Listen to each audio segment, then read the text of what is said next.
Welcome to the Heart Helper podcast, a spiritual space where we share extraordinary stories from everyday, ordinary people because we truly believe that inspiration is far greater than influence.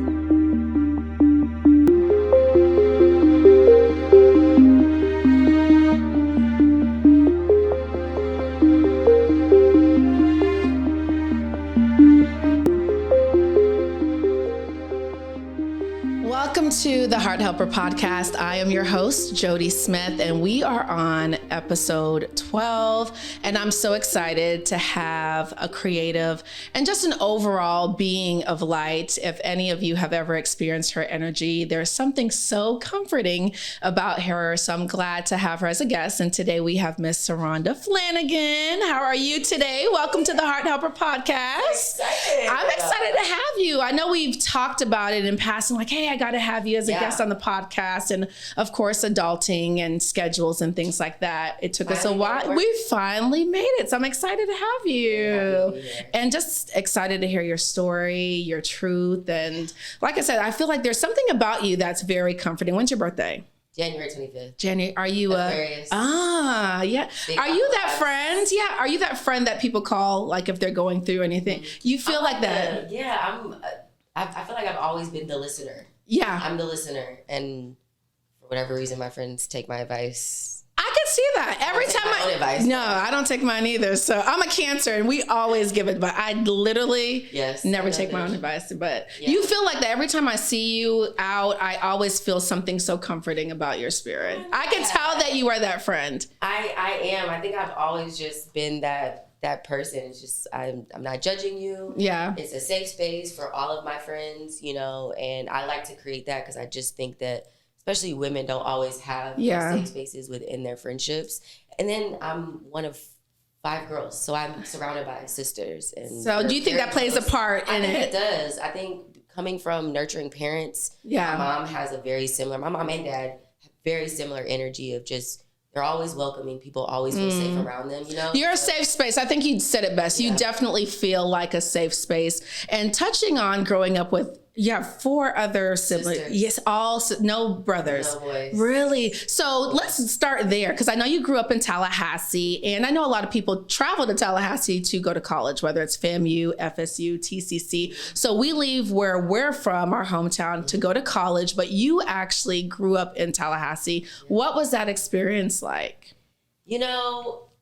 I think it was a great experience. Our mom exposed us to so much outside of Tallahassee that to me, it didn't feel like such a small town, even though it is a small town. You live there. So it's a great town. It's a great town. Let's be clear. It's a college town, and then you've got families, right? Yeah. But my mom was very adamant about keeping us exposed. We were involved in a lot of just different activities from sports to dancing, I played violin. My sister played violin. Okay, violin. We were in the Tallahassee, I think, youth orchestra. That's awesome. My mom was like, y'all are going to be involved in everything. Absolutely. Like, you're not coming home to chill all day. No, you're doing something.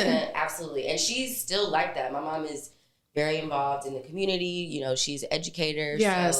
So, So Tallahassee was cool. I think, once I got to like high school, everybody was very much like, we got to get out of here. So I had friends who stayed and went to FAM, Florida State, TCC.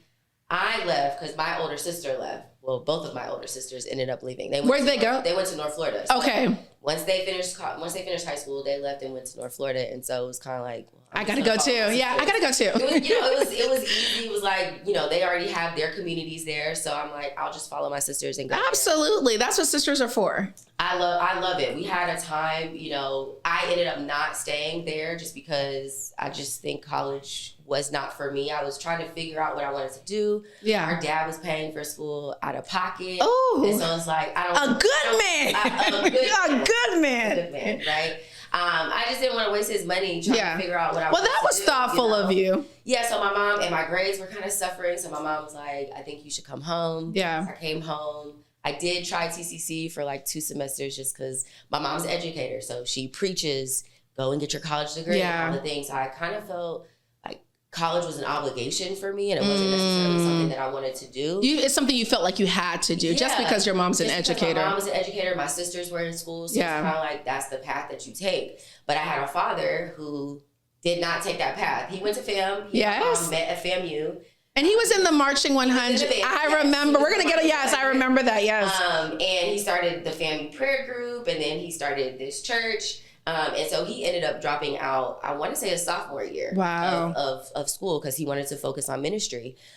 So being able to have the perspective of a parent who went to college, because my mom got her bachelor's, her master's, her PhD. Okay, so shout out to her mom for being an educator. They don't get enough credit. That one time during COVID, when I had to homeschool my son, after that, I gave his teacher whatever she wanted. So kudos to your mother. Should get paid more. Absolutely.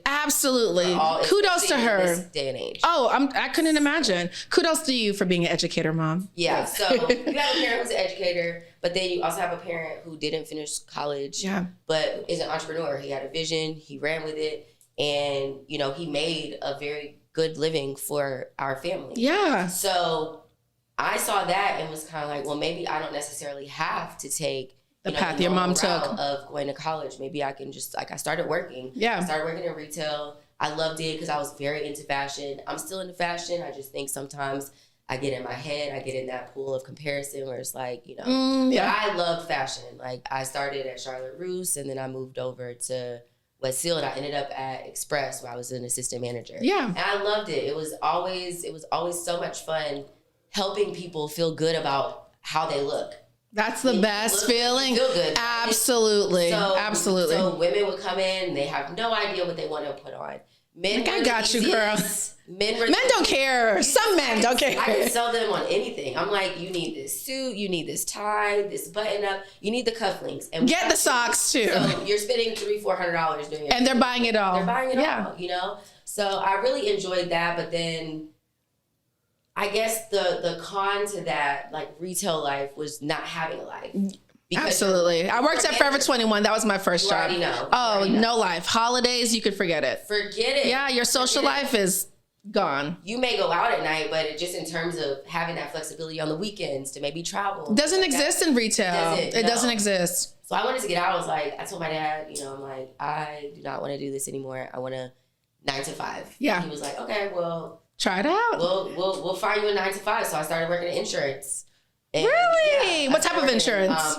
I worked for State Farm. I worked for an agent in Tallahassee. I've been in health insurance for the last 15 years, and I just love the realm of insurance. Yeah, insurance. I would probably, if I were to go back to insurance, I'd probably go to more health. The health side, because it's just such a need. I feel like it's a career. Like you could always grow in insurance. Yeah. So I was at State Farm for a little while, and then how'd you like State Farm? It was cool. It was customer service, kind of focused, and I feel like I tried to run from customer service for a long time, but I think I'm now settling in to understanding that it's an art. Like, everyone doesn't have it. You preaching good now. Everybody doesn't know how to give good. Absolutely. And I always just felt like when you're servicing someone, you want to make sure that their experience is something that I think that's the number one thing in business. I don't think a lot of people get that. Customer service is so important. Treat people how you want to be treated. It's key. I mean, it's also key to sustaining your business. Absolutely. Like, that's how you're able to retain your clientele, your customers, is through good. And that's how you get referrals too. Absolutely. If I don't get good customer service from a business, I'm never going back, and I'm writing a review. I am a review writer. I will sit in my car just so I make sure I get every detail. I will write a review. Every time. And every time. Customer service. I'm writing a review. Absolutely. Good or bad. Good or bad. It's important. I want to leave my opinion because it matters. That is important. I do too. Businesses to know how their customer felt during their experience. Absolutely. And things that they can build upon, how you could grow. Right. And the feedback is necessary. And I think a lot of times now people don't want feedback, whether it's professional or personal, but growth is, it's inevitable. You can't have growth without feedback. Exactly. You have to have feedback. You have to. So yeah. And then after that, State Farm, that was around the time, I was there around the time that my dad passed. So before he passed, I had told him, I was like, I want to go to LA. I want to pursue music. So he was like, you can go.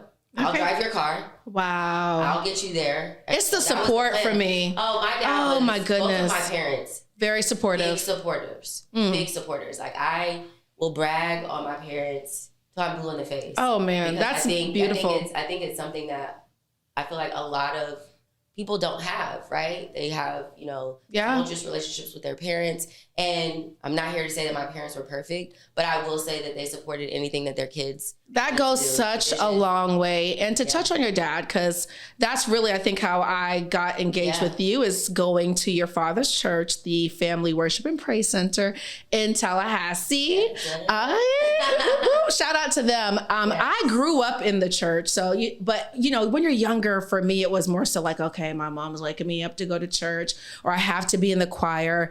For the first time in my life, when I don't even know how I found out about your father's church. I don't know if someone told me about it. It was one of the main 3-4 churches in Tallahassee. Yeah, all the college students were going to. And someone told me. Yeah, I was like, okay, let me check it out. But for the first time in my adult life, like, I actually wanted to go to church, even like starting to do like the morning announcements or going to 5 a.m. prayer. I was never that person, but there was something so special about your dad that made you desire a relationship with God.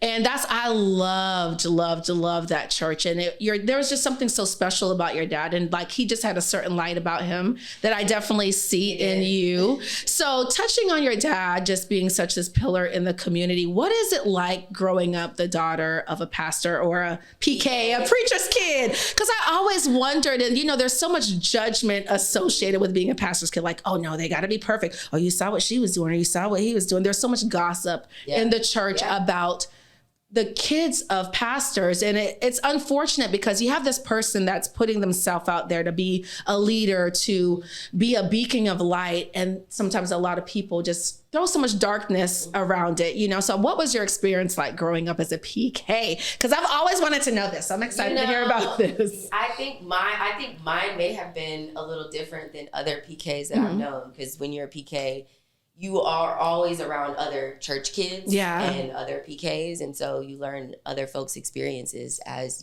they've grown up. I think the disciplinarian was definitely my mom. It wasn't really? My dad was, my mom was the like. She was more strict. Oh. Really? So she wasn't strict. She wasn't strict. I thank God that she wasn't strict, but she had structure. That's important with kids. Structure. That's important. And she had routines for us. And she had expectations of us. Absolutely. And I think my dad had expectations of us as well. But because he was non-judgmental just as a human being, which, I mean, church people can be judgmental. Very judgmental. But he was not that person at all, right? And so, that's, I think, people kind of took to his energy so much. I never felt like... You could be who you were. That's what I loved about that church. Oh my gosh. You didn't have to be this, super Christian or speak in tongues or come as you are. Things. Like, it was, if you were a new Christian, he loved you no different than those that have been in the faith for a long time. And so I loved that about him, and that was, me too. That was, I think I have so many similarities in terms to like his character when it came to not being a judgmental person, but he was really like, I think he was a lax person. He was, don't play with him, right? Don't play with me now. Like my dad was born in Alabama, so Southern boy, and so although he was lax, he was also he stood on business. He stood on business. You couldn't disrespect him. Like, me and my sisters were literally on the phone talking to my younger sisters, because my younger sisters are 11 years younger than us. Oh, wow. So they got a different version of our parents than we did. Oh, absolutely. They got to like chill, like, I have a 14-year-old sister in Jamaica. Shout out to my sister Kelsey. But I'm old enough to be her mother. So when I go to Jamaica and I see my dad, I'm like, who is that? Who is that man? Totally different. I don't even know who y'all are. I understand where you're coming from with that. Yeah, I don't even know who you guys are. We were talking, me and my older sisters were talking, and we were saying, like, because we had a stint where we moved to Michigan. My mom got a job in Michigan after she got her PhD. She was teaching at Oakland University. My dad had just started his church. So he didn't leave. We left, and he would come and visit us like every 3 months. And so when we came back, I was starting middle school, but we were there for 3 years. So imagine being, you know, kind of separated from your father, not growing up in those pivotal moments. Years, right? So middle school attitudes. Oh. Like my older sister's going to high school. So like. And all girls? It was all girls. Oh my goodness. So we come back and he would ask us to do things, or he'd be like, come here. Or he'd be like, Cyrhonda, I'd be like, yes. He'd be like, yes, sir. And like it was a challenge for us because we weren't used to, like, our mom didn't make us say yes, ma'am. Yeah. She's kind of like, yeah, she's from the Midwest, so she doesn't have that Southern background. My dad was like, no, you're not saying yes to me, you're saying yes to me. I'm literally your father. And absolutely. I do that to my son. I don't blame you. I do that. I don't blame you. I think it teaches respect. Absolutely. I do that to my son. I say that now when I see anyone older than me, I'm like, yes, ma'am. Yeah, yes, it's just a form of respect. It's important. Yeah, but it was a challenge for us when we got back. Really? It was a learning curve of understanding how to live in his household again. Yeah. How he ran it, right? And when he would tell you to do something, you better do it then. It wasn't you can delay. Like we were saying how our mom would ask us to do things maybe like multiple times. Our dad would ask us to do something, do it now.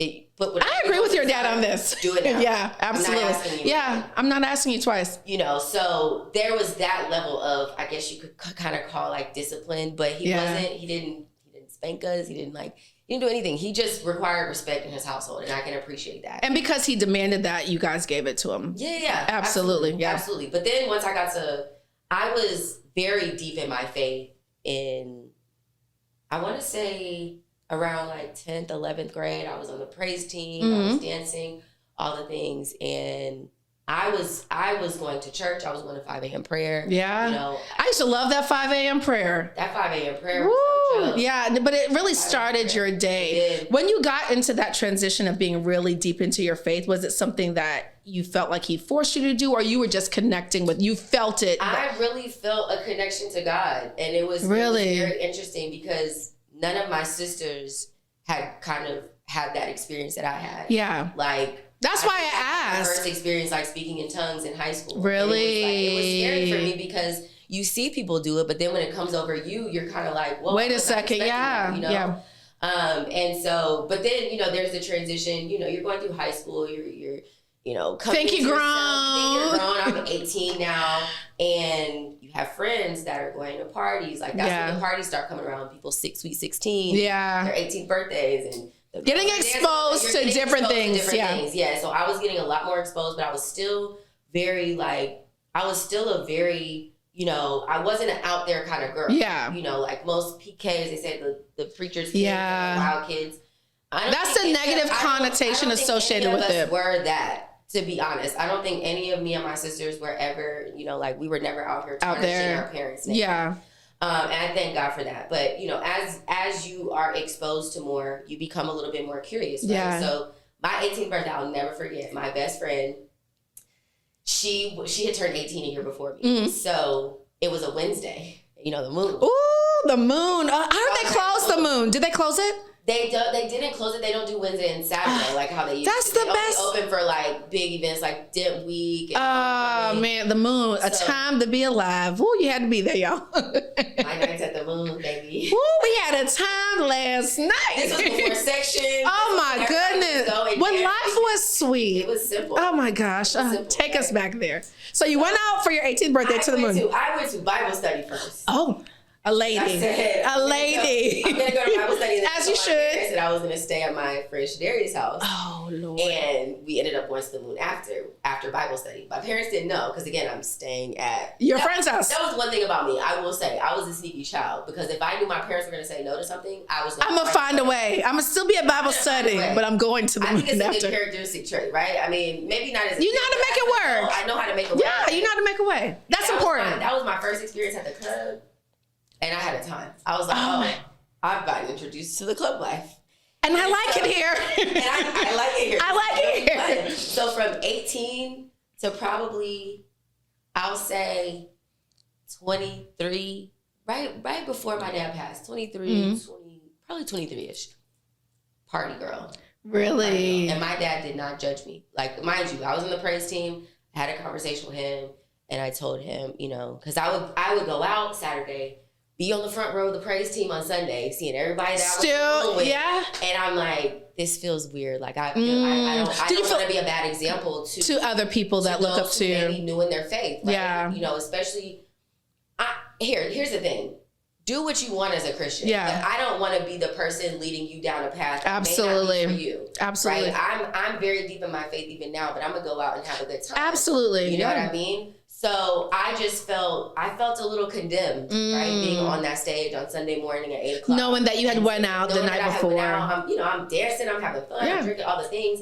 So I told my dad, he never judged me. I said, I think I want to step away because I just want to like have fun. I'm in my 20s. I'm going to the clubs, you know. Which every 20-year-old wants to do. Yeah. My dad was like, that's fine. Whenever you want to come back, come back. And they're like, that for me was so understanding because it was like, I'm out here, you know, my dad has one of the most prominent churches in Tallahassee. Absolutely, he has a tent on FAMU campus that he's run for 30 plus years. So everybody knows us. Yeah. Everybody knows our face, everybody knows our name, and everybody knows our parents, right? And I'm out here having a good That's time. a lot of pressure. Just even listening to you say that, do you feel like that was a lot of pressure?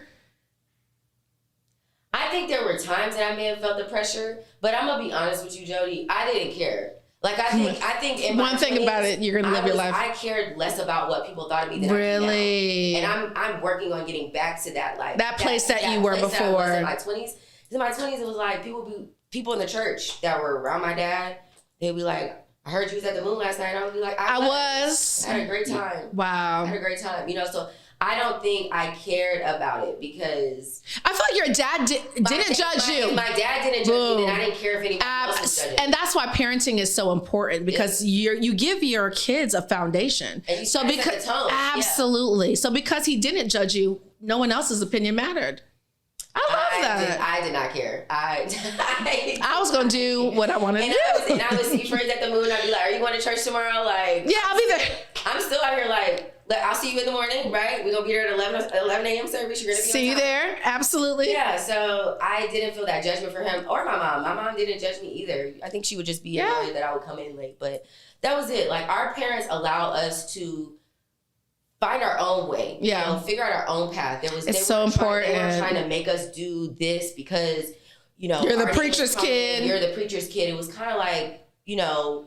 Live your life, but don't be crazy. Yeah, you know, they gave you the space to grow. But we also had a moral compass. Yeah, right? We had that's important. That our parents instilled in us. So we just weren't out here making reckless decisions in our lives, you know. And I feel like they trusted you. They did because they know that they gave you that foundation and you had that moral compass. They allowed us. Some kids don't. And then some kids don't. And they go crazy. They don't have that foundation. And I always say there's so many different paths to God.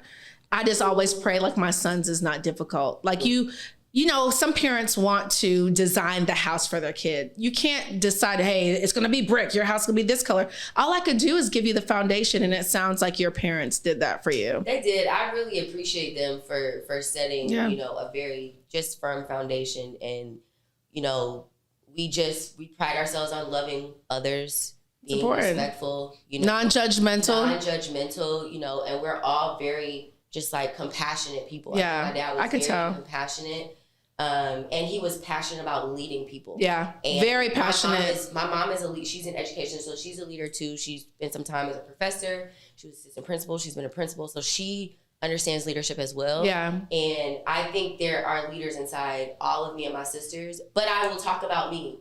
I just think that I'm naturally a leader. Yeah, I think that people flock to me. You have a light. Energy because of you have a light. And you know they find a home within me. You know? And that can sometimes come with, you know, its challenges, right? I think especially in my 30s, I'm learning how to compartmentalize people. In my 20s, everybody was my friend. Everybody, girl, come on, let's speak on this. Now you I'm understand that like everybody can't be your friend. There are some. You have associates. You have coworkers. Yeah. You have friends. You have a tribe. Right? But everybody can't be a part of that. Absolutely. Because everybody doesn't have good intentions. There are people that will flock to you because you have a light. Yep. Right? And I've noticed that they want to figure out how to get that same light, right? And light attracts darkness. It does. It attracts darkness. You definitely have to have the spirit of discernment. And I've learned that as I've gotten older too, like a lot of people that I used to be friends with, God's like, hey, let's go ahead and close that chapter. And not to say that that chapter wasn't significant. It was a great chapter. I enjoyed writing it, but now I have to write new chapters, and everyone can't go. Everybody can't go. God ain't gonna bless some people because you're hanging out with the same type of people. That's a word. Yeah. Sometimes like, gosh, why is this not happening for me? Because you're around the same people. You're around the same people. And I always say eagles cannot fly with chickens.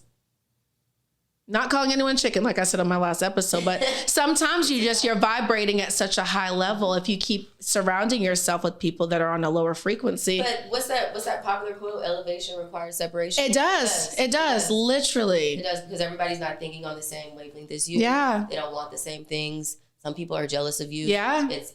And jealousy is a human emotion. I'm not Absolutely. Here to down anyone who feels jealousy, because I've felt jealousy. Absolutely. I know how to check it. Exactly. And it's the intention. I know how to call it out. Exactly. Like, let's go a little I'm feeling a little shaky. Yeah. What is here? Yeah. And that's when you do that Exactly. It has nothing to do with the person. Yeah.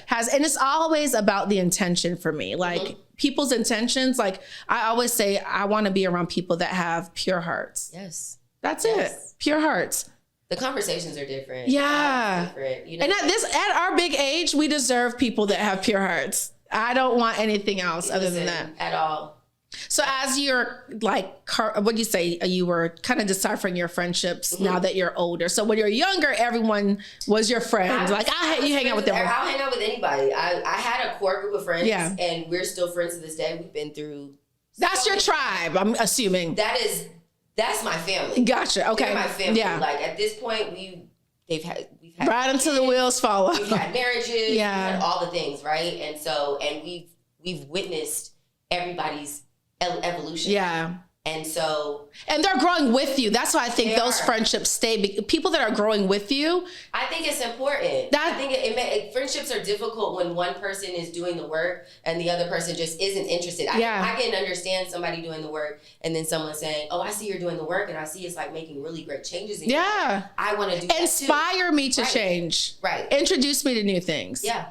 And I'm going, if you're around me, I'm going to inspire you. Oh, absolutely. That's just in my nature. Me too. I'm that friend. If I read something like, hey, you got to check this out. Yeah, I just can't sit quietly about things, you know, especially when I know and can feel the potential of someone. Absolutely. I want to see you become. Yeah, I want to see you grow. I want to see you grow as well. It's so much better on this side of growth, you know. And of light.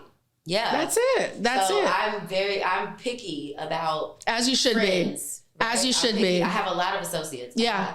My mom always told me when I was younger, she's like, everybody is not your friend. She's like, you're going to learn this when you get older. I'm like, everyone is my friend. I love them. And then now that I'm older, I'm like, she always said, you'll have maybe less than 5 close friends. And I am starting true. I'm starting to filter out.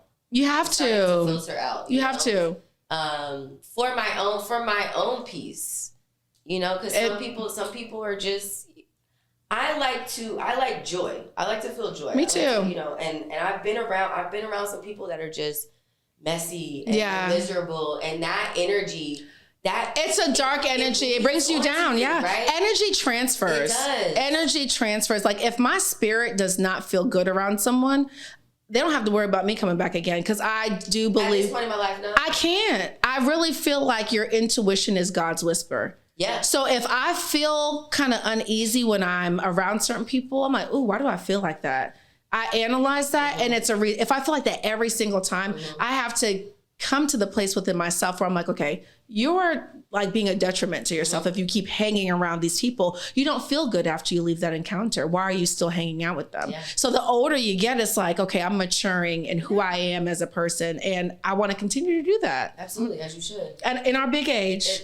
We never listened when they said everybody's not your friend. Never. You really do. You really do come to that realization in your 30s. Yeah. Maybe some people in their 40s. I don't know, but I've come to it in my 30s. Oh, me too. And I don't want to learn. They always say a wise person learns from someone else's mistakes. And now that I'm older, I do take heed to everything my mom tells me now. Now I'm like, dang, she was really right about that. Moms are. They're literally like, they're always right.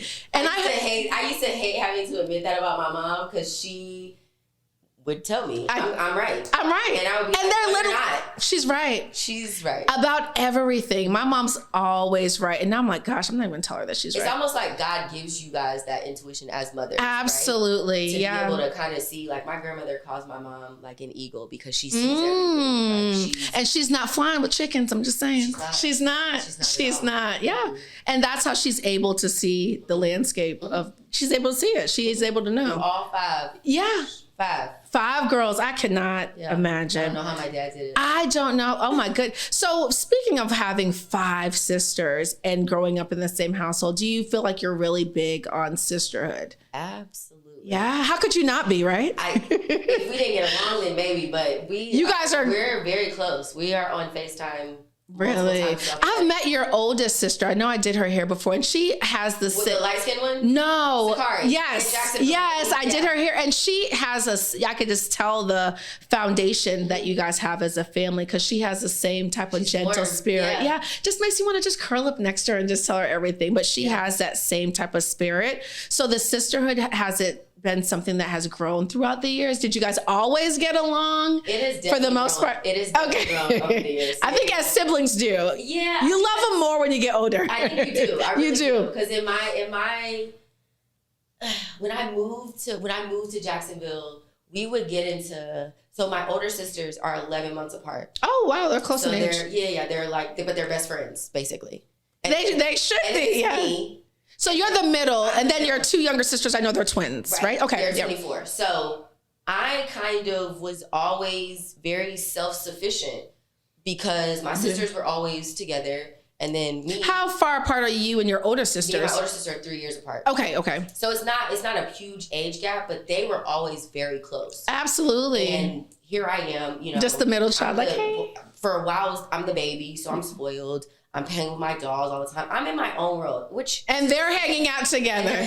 Which to this day, Jody, kid you not, I can be around a lot of people and still be in my own world. Oh, it's because I know how to function on my own in my own world. Yeah, and it's peaceful there too. I'm like that as well. It's very peaceful. It's great. I enjoy my own company. I don't know about anyone else. Be around people today. Literally, I enjoy my own company. I have to really be in the mood to be like, okay, I'm about to be around. I'm gonna be with humans, other humans, and it's How long are we gonna be doing this for?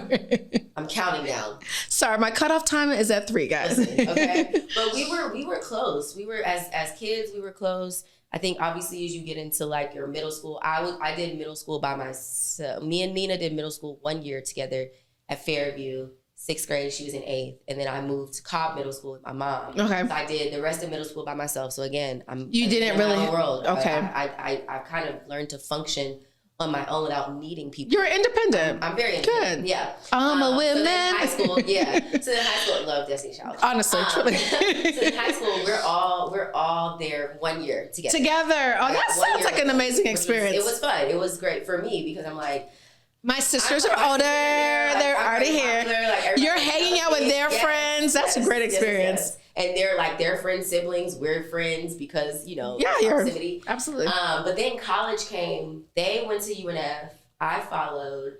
We were not getting along all the time there. I think it was my first time being away from home, so I'm independent. I wasn't going to classes. They were like, "Why are you sleeping in? Like you're missing your class." Like they were almost being my mom, and I'm kind of like, "Yeah, okay, I can see that." I'm here away from my parents to live my life. I don't need you guys trying to be my mom. I don't need you hovering me. So just trying to protect you. Now that you leave. I didn't need it. Like save it. Let me figure this out myself, please. Let me mess up. Let me mess up. But I ended up moving back because we got into a couple of just like really sister arguments. Yeah. And then I always had this. So I will not lie. I think that I have had a perspective of like a victim mentality, right?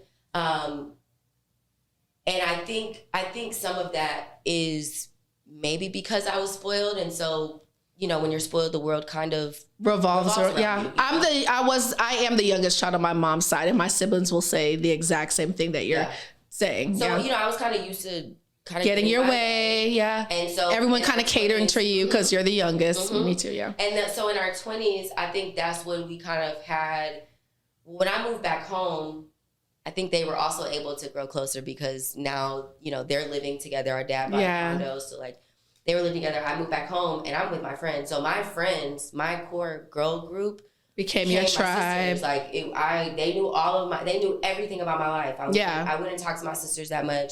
And it wasn't because I didn't like them. I just think that maybe I was going through a phase. Yeah. You guys were all on a different journey. Yeah, we were all on a different journey. I don't think there was ever a time where like, we just like didn't like each other. Yeah. There were times where we didn't get along, you know, but siblings in general. Yeah, absolutely. But my mom was very much so. She never, one thing I will always appreciate my mom because I know I have friends whose moms don't do this. My mom never takes sides. My mom is going to get the story from you. She's going to get the story from you. And then she's going to say, you guys need to talk and figure it out. Yeah. You know what I mean? Because you're siblings at the end of the day. Yeah, she's not for sibling rivalry. You know, granted, if you're not talking to your siblings because something happened, okay, take the space. Yeah. But eventually, you have to talk. You need to figure it out. You need to resolve the issue. That's all you got is your family. You know? And so I appreciate that about my mom because she's never taken sides. A good mom, which can be, I feel like it can be difficult. I'm not a parent, so I'm not there yet. Yeah. But I can see how it can be difficult to like sit in the middle and just referee. Yeah. And force your kids to say, no, y'all get together and you guys talk. And you have to be a parent to each child separately because all your kids have different personalities. Yes. I only have one child now and I'm like, oh, I don't know about having more because you have to be a different parent and cater to that child's personality. So she has to be a different mom to each of you. Yeah. And then bring you guys together. And her and my dad were different. I think different parents to both of us. I think we were all close with my dad. Yeah. But I think I don't know. I like to say you were the close. Honestly, truly. I was a favorite. I'm named after my dad's name is Cyrus. My mom's name is Rhonda. Okay, so I was going to ask you that because just trying to, be a good journalist. I'm like, yeah, I know your mom's an educator. I'm like, I wonder if they put both their names together. I thought so. So they did. What I was thinking was correct. Yeah. Okay. And all of our names start with CY. Okay. I think that's just how, that's how my dad was like, let's keep my name. So everybody's name starts with CY. As it should. Your dad is worthy of that. Yeah. And speaking of him just being worthy, I know your dad passed away in 2013. Yeah. I know he was such a pillar in the community, and that was a loss for everyone in the community in Tallahassee. So with him being such a pillar in the community, of course, that's a great loss for us. But, losing the patriarch of your family, how was that time experiencing grief? Because we all experience grief in some way, shape, or form, but I haven't lost my dad, and my condolences to you still. How do you get through that for that being like such a leader, not only in the community, but in your household? How did you guys get through that?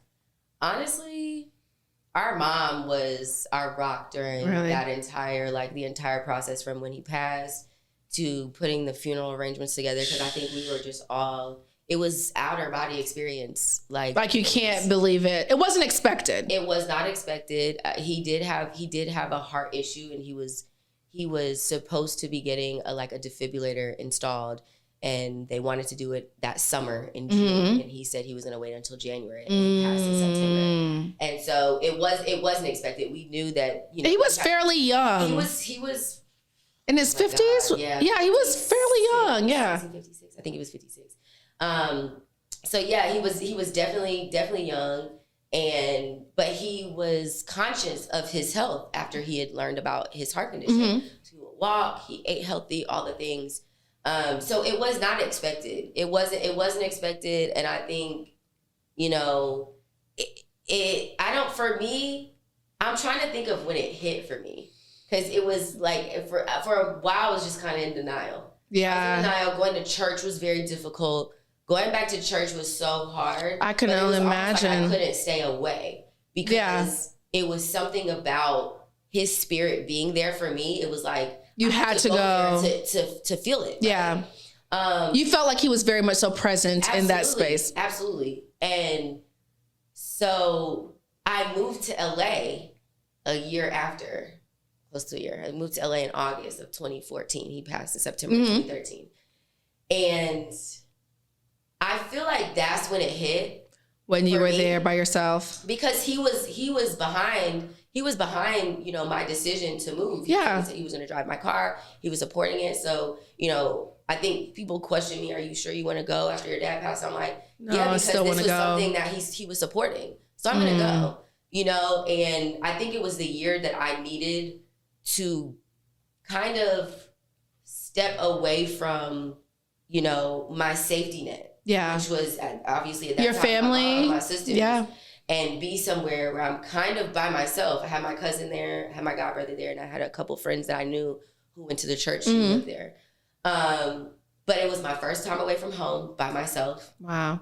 And probably such a healing time to kind of sit with yourself. I think there was some depression there. There was definitely I'm sure. There was definitely some new city. Your dad passed away, of course. Yeah. And I was trying to cope any other way than like just sitting in it. Yeah. You know? Oof. Cause sitting in it hurts. Like sitting in the realization of I'm 20. I lost my dad at 25. Like that's really young. That is young. His first grandchild was born in August. Wow. And he passed in September. So thankfully he got to at least meet the baby. Yeah. One of his grandchildren, because now he's got 30. But you know, it was just kind of like all I kept thinking the day that he passed, that night, all I kept thinking was, who's gonna walk me down the aisle? Wow. I kept replaying that in my head. I'm like, he's not here to see any of us get married. Yeah. You know, so that was coming to that acceptance like even now it's still kind of like, dang, you know, my eldest sister got married. Yeah. She's not very celebratory at all. So she went to the courthouse, her and her husband went to the courthouse. And called it a day. You know, she did say, like, I think for their 10th anniversary that they're going to do something. Yeah. But she didn't do a wedding. And I kind of think some of that was attributed to the fact that your dad wasn't there, to, you know, give her away. That's a hard pill to swallow. It's a very hard pill to swallow. But I will say, you know, I think for me, you know, I relied on him a lot when it came to navigating my faith and understanding my relationship with God. So I think there was a moment where I kind of felt some tissue back there. You see it? By my purse. Under your jacket. Under the jacket. Yeah. Okay. Do you see a piece? Thank you. Oh yeah. I think there were moments where it's kind of like, I don't know how to navigate this because he's not here. And I would constantly say, like, I need my dad here to know what to do. But I think, you know, I go back to those days where I would be in those spaces and I would tell myself, he gave me girl, make me cry now. Thank you. I would tell myself, you know, because I took the time to develop my relationship with him before he passed, I did feel like he instilled in me what I needed to make it through life when he wasn't there. Yeah. So that I feel like that's the only reason why I feel like I made it through those times is because I was able to tap into something that he already taught you. Yeah, he already taught me. It was kind of like I knew what faith was because of him. Yeah. A lot of people in the community knew what faith was because of your dad. That was the only reason. I would literally watch miracles happen in front of my eyes because my dad was a man after God's heart. When I say that man would pray, I've experienced it. That man would pray, you know? And so I was able to be there in those moments, those last moments with him, to learn and really understand what having faith looks like. Yeah. And that wasn't put to the test, Jody, till this year. Really? I other than having faith to get through grief. Yeah. I'd never been through any hardships. I'd never been through like to put that faith to test. This year, that faith. Wow. But you had the faith, though. I had it. Thank God that you had it. Strong examples of what it looks like. Yeah. You know, and so I was able to tap into it. My mom. And you made it through. A woman too, as well, and she always told me, you know, especially in this climate where, you know, people are getting laid off, people are getting, you know, all the things. It's hard for folks to find jobs, you know, so inflation, all the things. Yeah. You know? And so my mom would always tell me, man is not your source. Man is a resource. God is your source. And absolutely. like, that was life-changing for me. Really understanding that and finally placing my faith. I would get to a point where I was like, God, I'm literally leaving this in your hands. There's nothing else I could do. I can't do anything. Yeah. I don't have any control of the situation, and I want you to take over. And anytime that I say that, I literally watch God move things. Yeah. Like he's orchestrating things, and I'm kind of. We got to stop trying to drive the car, and I'm learning that as I'm, you know, using my faith now. We have to stop trying to drive the car and holding on so tight. Allow God to just drive the car. Latoya Luckett used that same reference, that same analogy on the Terrell show a couple weeks ago. She was like, I'm out the driver's seat. Yeah. She said, I'm in the trunk. No, listen, I don't even want to see. I don't even want to be in the passenger seat. At all. Like trying to steal control. I'm not trying to tap in and give no directions. Literally, in the trunk. Let me know when we arrive. Yeah, let me know when we arrive to the destination. Because anytime you try to drive the car yourself, you always end up lost. Yeah. I have ended up lost so many times trying to live life for myself.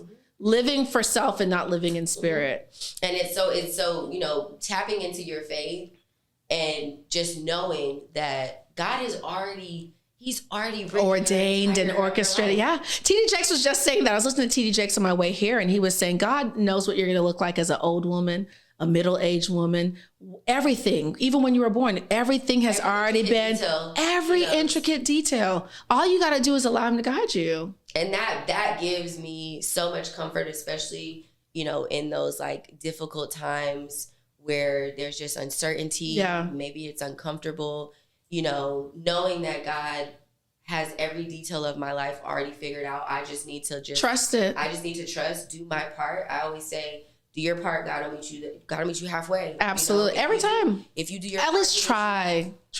You have to. Try. You know? And so that faith is a result of watching my dad practice his faith and seeing so many other people in the church grow their faith. Because of your dad, yeah. You know? I bet you he's just looking down on you right now. Like even when he was like, yeah, go ahead and go to the club. He had faith that you were going to turn out just fine. And that goes back to showing the power of the mind and the power of your thoughts. Like you think good thoughts, good things will happen. He already knew that you were going to be great. And he would always he knew it. He would always tell me like, everything's going to be fine. Like it's going to be fine. When I was stressed about something. Or, like I was sick at one point in like 2012. He passed in 2013, so like a year before. And I remember going to him and like boo-hoo crying, and he was like, "We're gonna just pray for the next 5 days, but you're gonna be fine. You're gonna be fine. Go to the doctor. The report is gonna be fine." And the report was fine. And I have to remind myself when I get in, because I will get in my head. Me too. Those negative thoughts will start to creep in. Yeah. And I have to remind myself. You've got to think about, like, why am I wasting my energy on a negative thought when I could put my energy into a positive thought and actually the outcome that I want? Yeah. Why am I thinking and when you put it on I don't want? Because you're only attracting it to yourself. Exactly. The more you think on a negative thought, the more you're attracting it to yourself. But thinking on a positive thought, you're attracting that to you as well. And then you feel better. Once you shift your mind to a positive perspective, you literally feel better. It's a practice, though. Every day. It's a practice of, because there will be some days where I'm like, like, everything is just annoying. Yeah. And I'll allow. And everything hurts sometimes. Everything hurts sometimes. Yeah. But I'll allow myself to sit in it, and then maybe for a day, and then the next day I'm like, you got to get out of it. Even before I get to the next day, when I go to bed at night, I'm like, we're not having this day tomorrow. Tomorrow, absolutely. Like, you have to give yourself those moments. Yeah. You have to give yourself those moments. I used to give myself, okay, let's give yourself 2 weeks to sit in this and feel like this.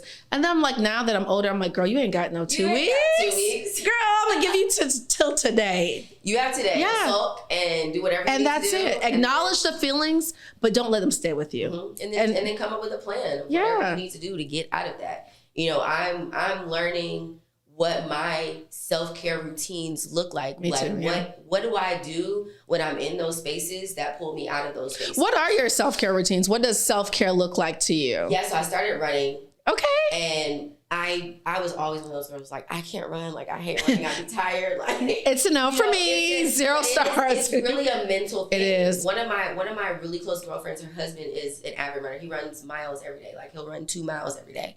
He's been doing it for over a year at this point.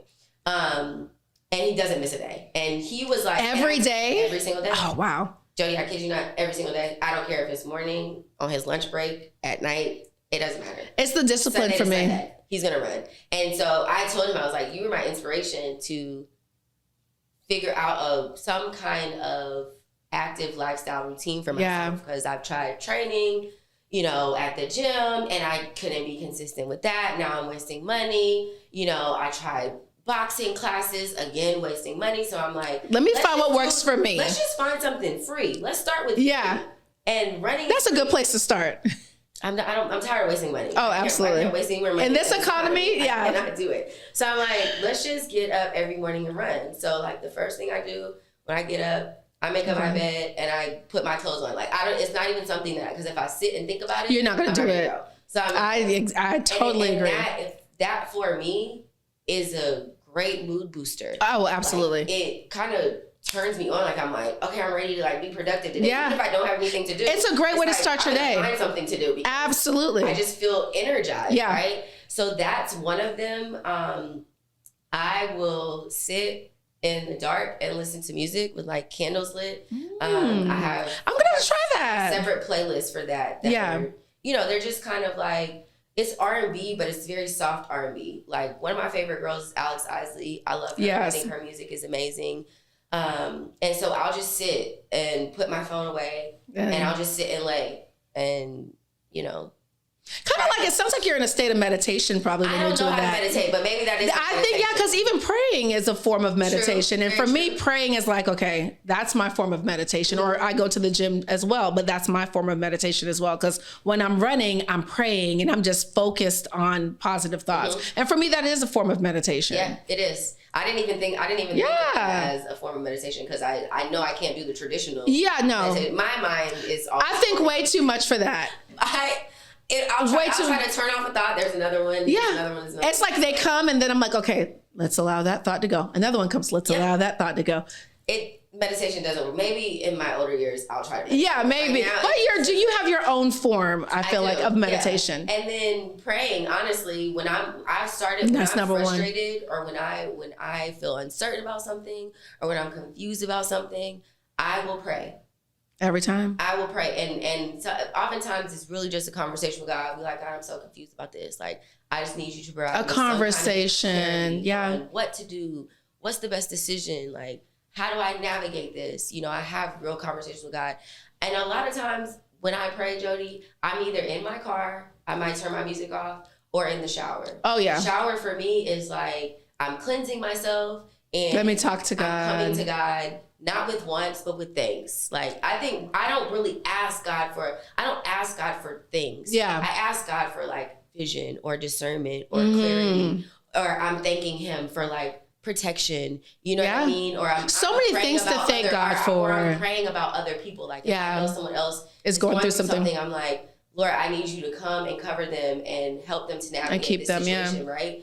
And it's often in my shower time. Honestly, I think I can't remember where it was, maybe on Instagram, but it was these suggestions on when to pray and what to pray for when you're feeling whatever way. And it was one of them suggested when you're confused or something, pray for somebody else. So I started to do when I'm just kind of stuck, pray for someone else. I'll pray for somebody else. I'm like, whoever's on your heart at that time. And then the answer for whatever I was confused or stuck will come to you later. But it's right now I'm directing you to pray for somebody else. And I think, I don't know, for me, that is also a self-care routine. Is thinking about, I'm always thinking, I'm naturally a thoughtful person. So I'm always thinking about other people. I always know about all these issues and challenges that other people are facing. And it's let me take the time. It's a perspective thing. It's you're not the only person going through something. I think that's what it is. Yeah. You are literally not the only person going through something.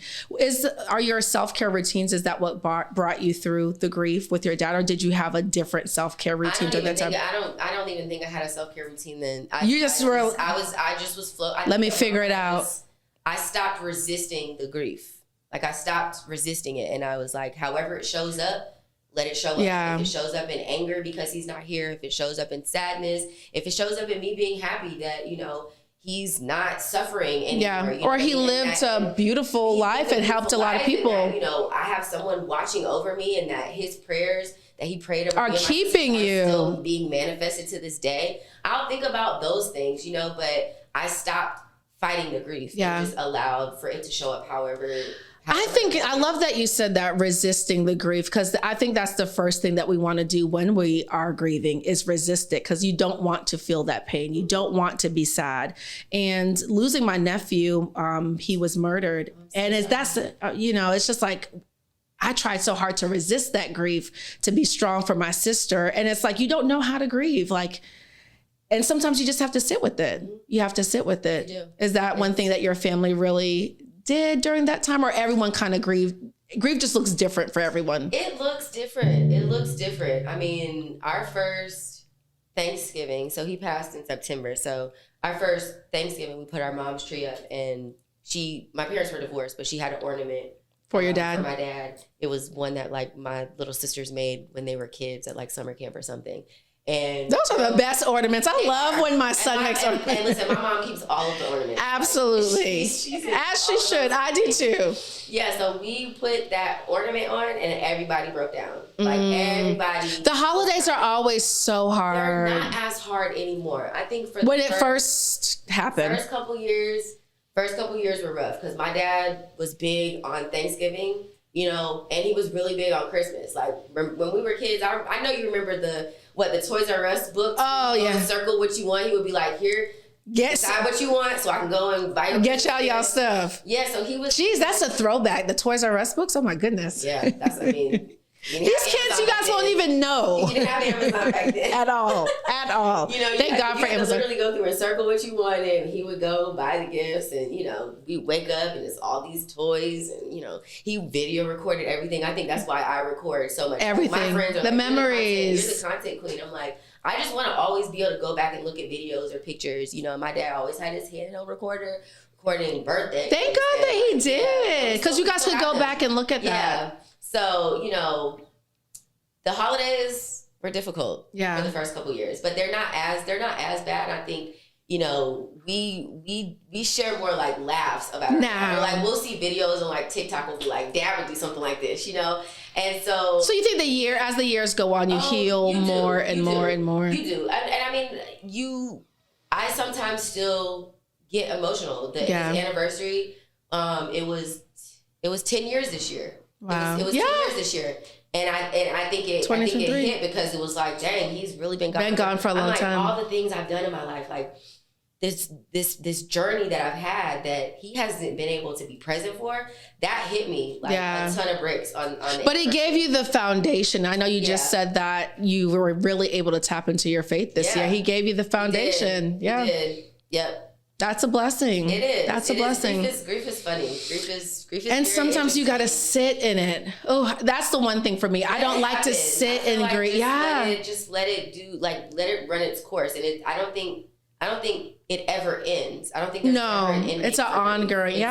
Even experiencing it with my sister, you know, my nephew's been gone. I think it's been about 5 years now. But, you know, sometimes she'll just still cry, or there's a court case ongoing, or there's certain things that will trigger her. And then she'll be like, I don't know why I feel like this today, or she'll call me crying. And then the next day she'll be laughing, or I saw this picture. So grief, I don't know. I think sometimes we just really want to define it. Mm-hmm. But it doesn't. There's no definition for it at all. There's no definition for it at all. Put it in a box at all. And it like you said, it looks different on everybody. Everybody, Some people are angry for years. You know, some people find resentful, ways to try to cope with it. Yeah. You know, but then you have others who kind of sit in it. And my mother, thankfully, you know, was, like I said, she was our backbone during that time. But she'd had significant losses in her life as well before my dad. So.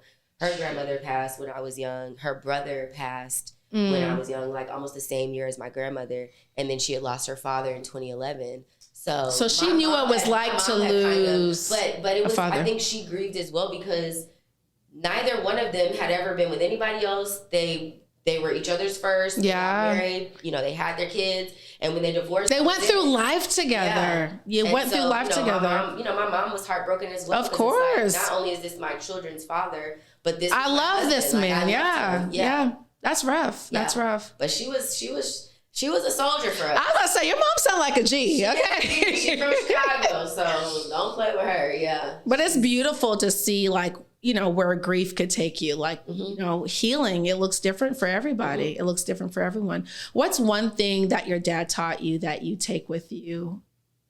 Like, now that you're older, looking back, like, dang, he said this, and I find myself taking heed to that advice often, outside of the faith, because I know you carry your faith with you. Less of what he told me, more of what I saw. He was a man of integrity.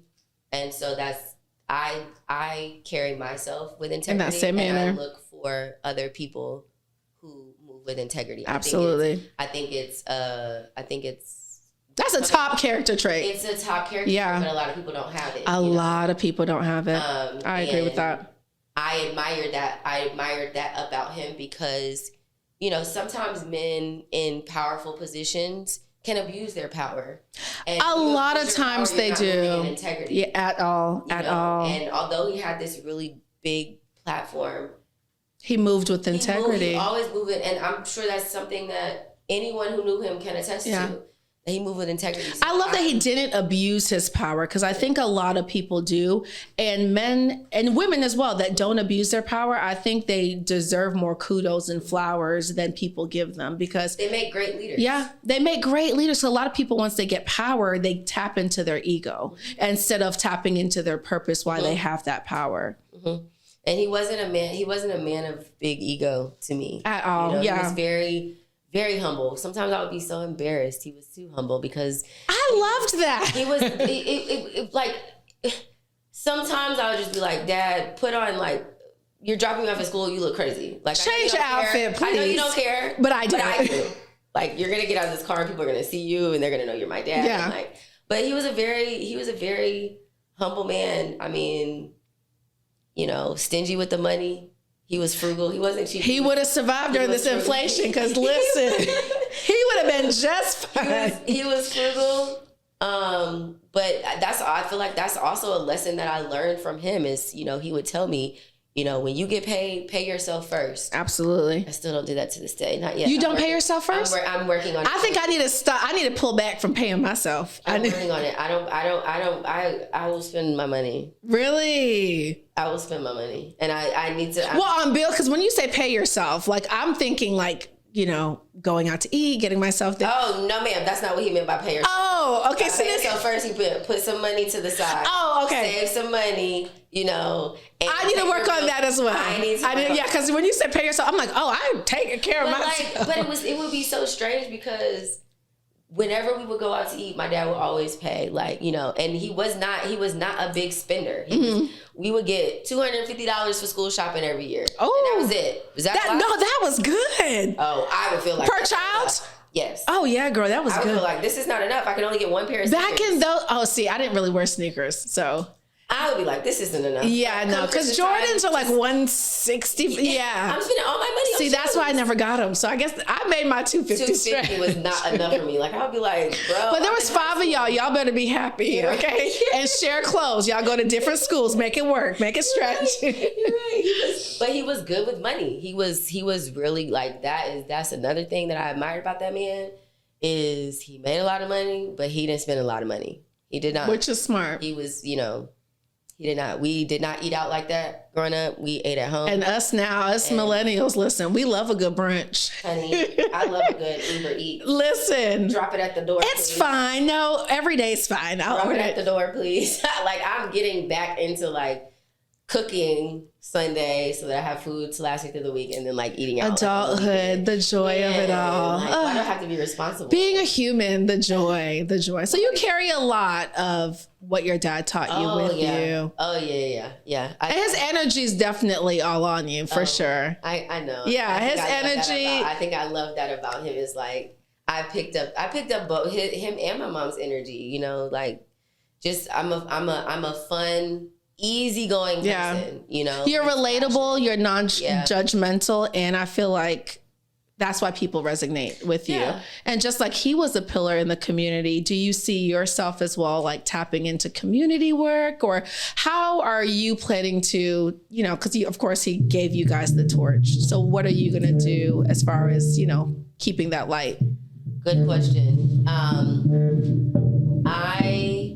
course, my mom's calling me. Oh, hello. Hey, Mom. I have been in community work over like the last 5 years, and I don't think it resonated me that I was kind of following in the footsteps of my father. Now, would you ever want to be a pastor? Okay. I forgot to ask you that. Let me look at the camera. I never want to be a pastor. I never want Not to be a in that pastor. way. Oh, not in that way. But you'll have. Okay, go ahead. Carry on. No, but if that's what God has for me, then I. Listen. But I just from my lips to God ears. Hey, I We'll don't see. want to be a pastor. It's or a no. pastor's wife. It's a no. It's a no. Let me turn that off. Yes. Okay. I'll edit that out. Okay. So, community work. Yeah, I don't think it hit me until one of my close friends, she was like, you know, your dad was a pastor, and like churches are a big part of the Black community. Yeah. And you're working for this social club that is a big part of the Black community. Absolutely. Like, you're pretty much doing the work that he did. It's just not in a different faith-based. form. Right, It's in a different form. Yeah. So, you know, I think when she kind of put it that way, I was like, perspective. I didn't really think that, but I'm not opposed to it. I mean, I'm here. It comes natural. You know, I'm a people connector. My dad was a people connector too. Like, you know, and you're a great speaker too. Thank you. You're very, very. People see stuff. I don't think I am, but yeah. No, you are. Sometimes people see things in you that you don't see in yourself. Yeah, I can see it. I'm in my head. That's probably why. Girl, we all are, but we're trying. We're trying. I try every day to like get out of my head, but you know, I know that I'm a natural leader, and I know that working in community gives you the opportunity to be on a platform, right? Absolutely, you know, people know who you are. They know where you work. They know the work that you do. It's impactful, right? And you're a leader naturally. And you're a leader, right? Yeah. But I think I get a little afraid of growing to be a bigger leader than I feel like I'm capable of, even though I know, like, I'm like, bro, you're totally capable. You're totally capable. Like, as you grow into these roles, like, you learn, right? Yeah. You learn your strengths, your weaknesses, and if there are weaknesses, you kind of focus in on those and, you know, try to expand them, right? Yeah. And grow them. So I think, you know, I would shy away from where I was working before. I used to lead like numerous orientations and things like that, and I would have fun with it. And then I got in my head, and I'd be like, okay, I don't want to do these anymore because, you know, I don't want to sound uneducated. I don't want to sound like I don't know what I'm talking about. But then I'd be like, you are the expert here. Yeah. You know everything about this space, and you are just educating others on how on they that can use the space. Absolutely. You know, so they literally don't know. They don't know. No, they don't know. Even if you mess up or say, they literally do not know. It's just being in, you know, it's being in your head. And so we do it all the time. I'm trying to lean away from, you know, not giving myself the credit for the skills that I just innately have. Yeah.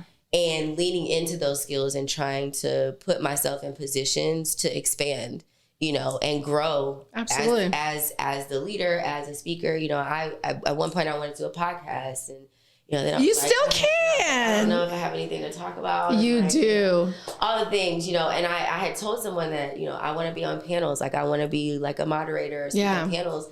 But then, you know, people would invite me and I'd be like, no, thanks. Like, I think I'm good. So I have a habit, and this has been since I was a kid, because I sing. Well, I know how to sing. I don't. And you have a beautiful voice. I don't put a lot of focus in it anymore, but I would get invited to sing places and I would just turn them down because I would be so nervous. Like, sometimes your nerves and the anxiety can be so great that you just decide, I don't want to do it. Absolutely. As opposed to just, I've been there before. Facing it, right? Yeah. And my therapist has taught me that, you know, she's like, your anxiety isn't real. Like, it's not like... It's in your head. It's in your head. Yeah. And if you're able to kind of slowly just push through and show up for yourself, you know, when you do get those types of invitations, because when you decline them, you're not showing up for yourself. You're not stretching yourself. It is things that you want to do, or they wouldn't be attracted to you. So it is in your mind. Like these opportunities are coming. I think it was Shonda Rhimes, and it was on Oprah's Super Soul Sessions. Shonda Rhimes was saying she had a year of yes, where she just said yes to everything. And sometimes you have to do it, even if you're fearful, because the more you do it, the more comfortable that you'll become. And I do the same thing. Even starting this podcast, I'm like, I don't know about that. And I look at you. Yeah, I know. Episode 12. On episode 12. Okay. And I'm thankful that I have friends that remind me, like, hey, I thought you said you were going to do a podcast. Hey, I thought you were going to write a book. And then I'm like, dang, I did say that, didn't I? You know, so it's just stepping out of your comfort zone to grow. Yeah. And I mean, at this point, I think I'm going to not be fearful to try new things and to step out and do things that make me uncomfortable, because I just think that there's always something greater on the other side. Always. And you don't get to the other side unless you like go through it. Yeah. You know? And you can't grow if you're not willing to be uncomfortable. Yeah. You literally cannot grow if you're not going to be uncomfortable. You're going to be in that same space of comfort. And I think this is the season of becoming uncomfortable. So you can go from being to becoming. I like that. The season of becoming uncomfortable. Yeah. Yeah. I'm going to be pushing myself in 2024 to do the things that are scary to me. Because I know that there's so much growth on the other side of it. And I want to be able to attain that growth. Yeah. You know? I feel the same, being uncomfortable, doing more public speaking. Even I used to be so fearful of performing poetry. Like people are like, oh, you're such a great performer. I want you to recite a poem at my party or at this exhibit. And I would just say yes, but my anxiety, I would literally feel sick before I got on stage. And then once I got on stage, I'm like, okay, it wasn't that bad. It's really not that bad. It's not that bad. It's your mind. It's totally your mind. It's your mind. Here, when I first moved, getting to the stage was so difficult. It was such a challenge. Actually, it's so scary. There was the challenge. It's I'm like, okay, I'm actually about to go here, and I'm actually about to do this open mic. But like you said, once you get on stage, you get in front of that mic, and you just go. It's like wow. I wonder if Beyonce gets scared. I think she does. I'm sure. I think she does. But you know, she has that alter ego that she taps into. So I think once she's able to and she has fun with it. Yeah, her alter ego is there to have fun. You know, her alter ego, obviously a performer, and she's gonna, because she be tapping into it. She taps. Listen, maybe that's what we need to do. Get an alter ego and really tap into it. Yeah, I was saying that when I saw the Renaissance movie, I was like, oh, I haven't seen it yet. I need to see it. I need to say. Everyone keeps telling me I gotta see it. Definitely worth the watch. It's super inspired leaving. That's on my list of things to watch this week. But yeah, when I was watching, I was like, she's normal just like everybody else. She gets fearful, nervous going on stage in front of 70,000 people. Yeah, like that's a lot of people, you know. And granted, they're all your fans, but it doesn't matter. It doesn't matter. Yeah, it's scary. It's a little nerve-wracking. So she taps into, you know, her alter ego, and I was like, I need to figure out a name for my alter ego that I can tap into. You know, when I feel Cyrhonda trying to take over and like. You know, let's leave her in the back and let's push the alter ego to the front. We have to, though, because even look at Beyonce, where she is now as far as her growth. Like, who would ever thought this lead singer in Destiny's Child would be a mega superstar now?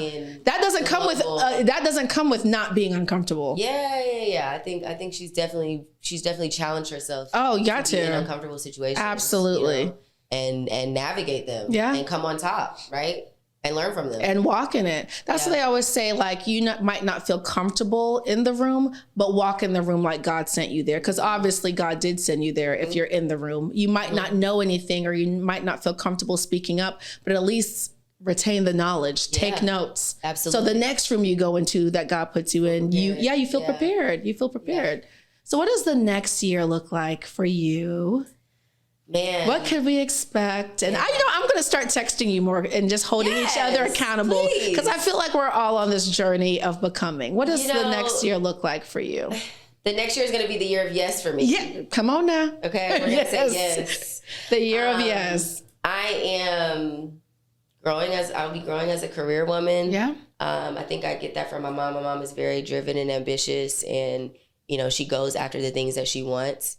That takes such courage. I respect anyone that's willing to change careers, leave a marriage, leave a friendship, leave a job, move to new cities. I commend people that have the courage to do that. And sometimes people are like, no, why are you moving? Or did you hear such and such got divorced? Good for them that they did. They're probably happy now. They probably are happy. Great for them. Probably happy. Yeah, they're probably significantly happy. It's important. Yeah. But I think, next year, for me, I'm going to intentionally be happy and do things that give me joy, because the last intentionally be happy. Come on, intentionally be happy. Yeah. Wow. The last 2 years were probably the most challenging years that I think I've really ever been through. And in your adulthood? In my adulthood life. Yeah, for sure. Like I've cried more in the last 2 years than I think I cried in my 20s. Life be lifing. Life be lifing. Come on now. To the other side. Got you through that, and he's going to get you through even more to come. So I just think next year I'm going to be very intentional about happiness. Understanding what it looks like, finding it in myself, wherever I am. And figuring out what happiness looks like for you. I know that's what I've been doing lately. Like, I love to thrift.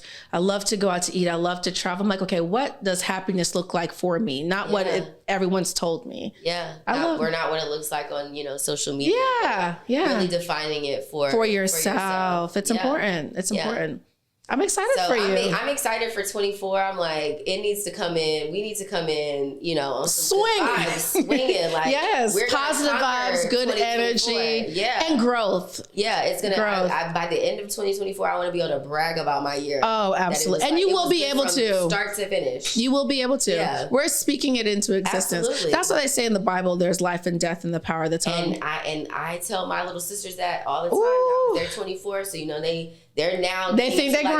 Navigating the kind of like the early figuring it out. Challenges. Yeah. I'm like, you have to speak positively over yourself. And surround yourself with people surround yourself with people that speak life into your life. Yeah. Just like you were saying when you were sick and your dad was like, oh, you're going to be okay.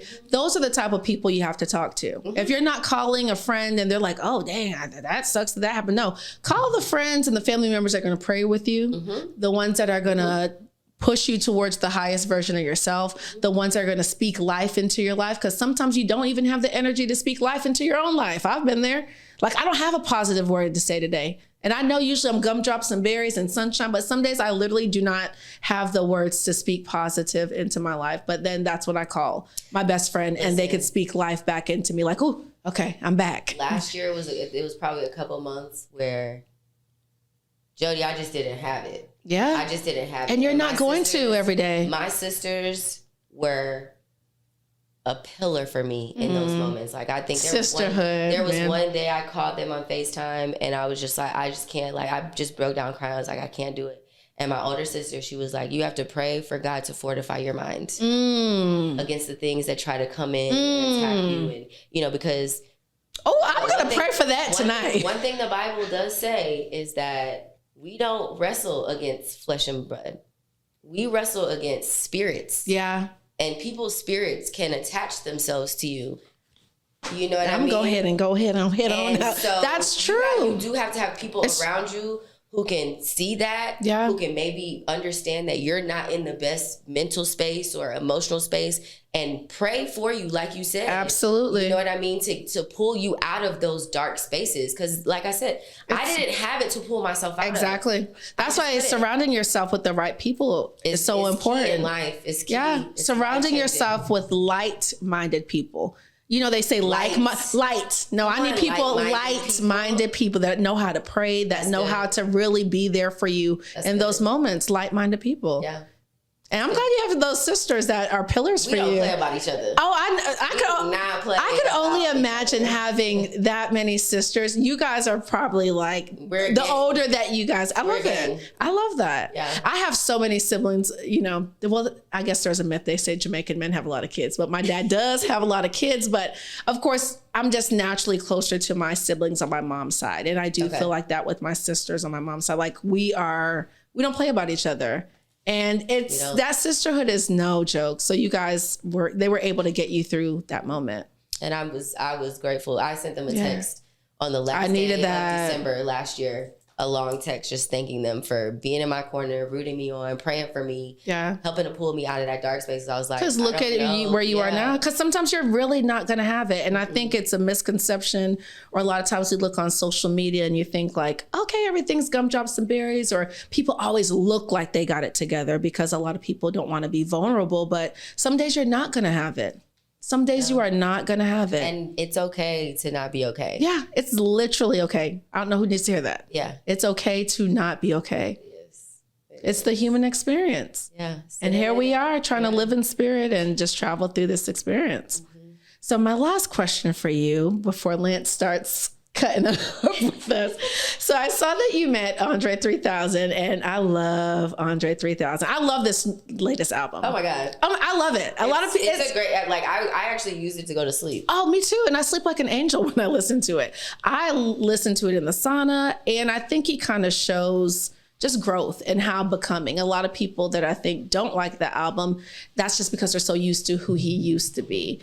And a lot of times people will be used to who you used to be, and you got to show them different. Like, I'm not in that space. Give people the space to grow. And to become. Into, new versions of themselves. Absolutely. It's just a different version of Andre. Yeah. It's just a different side of my being. Yeah. So how was that experience meeting him? Oh my God. So we were at Pizza Bar. Where is that? Camp Creek. Okay. That's here. Okay. South, yeah. So Atlanta. Pizza Bar. And it was me and one of my friends, and we walked in, and he was by the bar about to leave, and I told my friend, I was like, oh my God, Andre 3000's over there. She was like, oh, that is him. I was like, I want to get a picture, but I cannot. Oh gosh, I wouldn't know what to. Yeah, I would not know what to say. So she was like, you want a picture? I was like, yes. She was like, okay, well, I'm gonna ask him. A friend. So she went there, asked him. He was like, yeah, come on, I'll take a picture with you. And like, I mean, a warm like embrace. Like, I mean, he had his hand all the way. Like, what hand was it? I'm trying to think. It was the right. Okay, I'm like, let me. It was the right arm.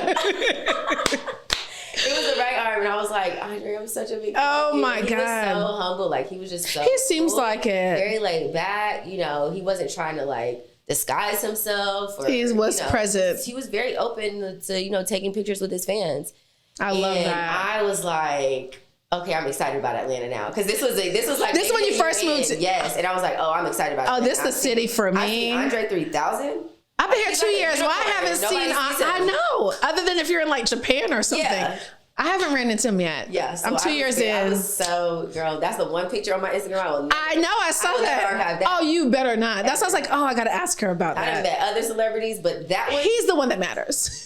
Truly. Top tier experience. Okay, good. I had to ask you that before we head on out. But I thank you for being a guest on The Heart Helper. I'm so excited. Thank you for being vulnerable about your experiences, about your dad, about grieving. And I'm just looking forward to seeing you become. I know 2024 is going to be a blessed and abundant year for you. I'm very excited, and I hope that, sharing my story about grief, navigating it, can help someone. Me too. I know it definitely will, because we're all going through some form of grief. It doesn't have to be a parent. Sometimes you're grieving who you used to be. Mm-hmm. Sometimes it's grieving a friendship. Whatever it may be, grief does look different. But I'm thankful that you were here, and I'm thankful you shared your story, and many, many blessings to 2024 and your journey.